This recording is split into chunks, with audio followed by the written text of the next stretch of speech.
ఈ sixth one ఏముంది, find the vector equation of the line joining the points అని చెప్పి 2 వెక్టార్లు ఇచ్చిండు. సో ఆ 2 వెక్టార్లకు పేర్లు పెట్టుకుంటాను నేను. Let A vector equals to 2i plus j plus 3k bar, b bar equals to -4i bar 3j bar minus k bar. Vector equation formula ఏంటంటే మనకి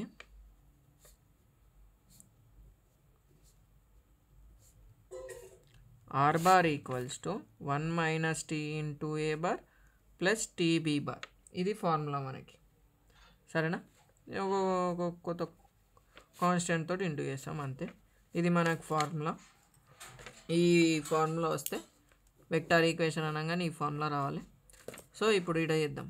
r vector equals to 1 minus t into a 2i plus j plus 3k bar plus t into b minus 4i plus 3j minus k. 1 into ఇది చేస్తే 2i bar plus j bar plus 3k bar minus 2ti bar minus tj bar. ఇక్కడ into కాడ constant ఉండాలి, minus అంటే చూస్ చేసుకోవాలి. Minus 3tk bar minus 4ti bar plus 3tj bar minus tk bar, సరేనా? ఇప్పుడు ఏం చేసామంటే 2i plus j bar plus 3k bar ఒక దిక్కు నార్మల్గా. ఇప్పుడు ఇండ్లకేని 5 ఉంది, ఇక్కడ -2t ఉంది, -4t ఉంది. So -6ti bar. ఇక్కడ tj ఉంది, -tj ఉంది, ప్లస్ ఉంది. ప్లస్ ఉంటే ఏం చేస్తాం, సబ్ట్రాక్షన్ చేస్తాం.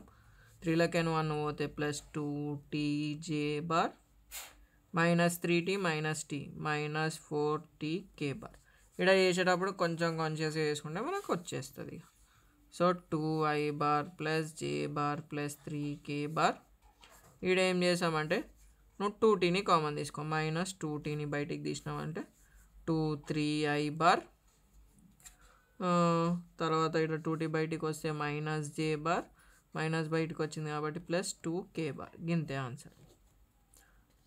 ఇక్కడ మీరు -2ని కామన్ తీసిరు కాబట్టి సింబల్ ఇట చేంజ్ అవుతాయి, అంతే. దానికి మించి ఎక్కువ ఏం లేదు.